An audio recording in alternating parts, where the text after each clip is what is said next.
قرآن کریم میں عورت کو زوجہ، صاحبہ اور امرأت کہنے کی حکمت۔ قرآن کریم اللہ تعالیٰ کا کلام ہے جس کا ہر لفظ حکمت، خوبصورتی اور معنویت سے بھرپور ہے۔ قرآن میں عورت کے لیے مختلف الفاظ استعمال ہوئے ہیں جیسے زوج، زوجہ، صاحبہ اور امرأت۔ یہ صرف الفاظ نہیں بلکہ ان میں گہری حکمت اور معاشرتی اور روحانی پیغام پوشیدہ ہے۔ 1. لفظ زوجہ یا زوج کی حکمت۔ قرآن میں اکثر میاں بیوی کے رشتے کو بیان کرتے ہوئے لفظ زوج استعمال کیا گیا ہے۔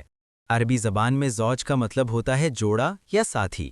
یہ لفظ اس بات کی طرف اشارہ کرتا ہے کہ شوہر اور بیوی ایک دوسرے کے لیے لازم و ملزوم ہیں، دونوں ایک دوسرے کی تکمیل کرتے ہیں۔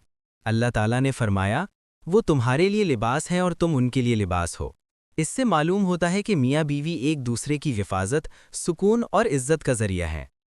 2. لفظ صاحبہ کی حکمت۔ صاحبہ کا مطلب ہے ساتھی یا رفیقہ۔ یہ لفظ اس رشتے میں محبت، رفاقت اور قربت کو ظاہر کرتا ہے۔ یہ بتاتا ہے کہ بیوی صرف گھریلو ذمہ داری نبھانے والی نہیں بلکہ زندگی کے سفر کی ساتھی ہوتی ہے، جو خوشی اور مشکل دونوں میں شریک رہتی ہے۔ 3. لفظ امرأت کی حکمت۔ قرآن میں بعض جگہ امرأت کا لفظ بھی آیا ہے، جیسے امرأت نوح اور امرأت لوط۔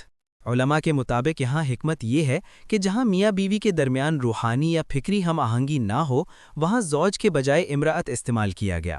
اس سے یہ سبق ملتا ہے کہ اصل ازدواجی رشتہ صرف نکاح کا نام نہیں بلکہ ایمان، محبت اور ہم آہنگی کا نام ہے۔ نتیجہ: قرآن کریم میں عورت کے لیے مختلف الفاظ کا استعمال اس بات کی دلیل ہے کہ اسلام عورت کو عزت، مقام اور مکمل انسانی حیثیت دیتا ہے۔ یہ الفاظ ہمیں سکھاتے ہیں کہ عورت صرف گھر کی ذمہ داری نہیں بلکہ زندگی کی ساتھی، سکون کا ذریعہ اور معاشرے کی بنیاد ہے۔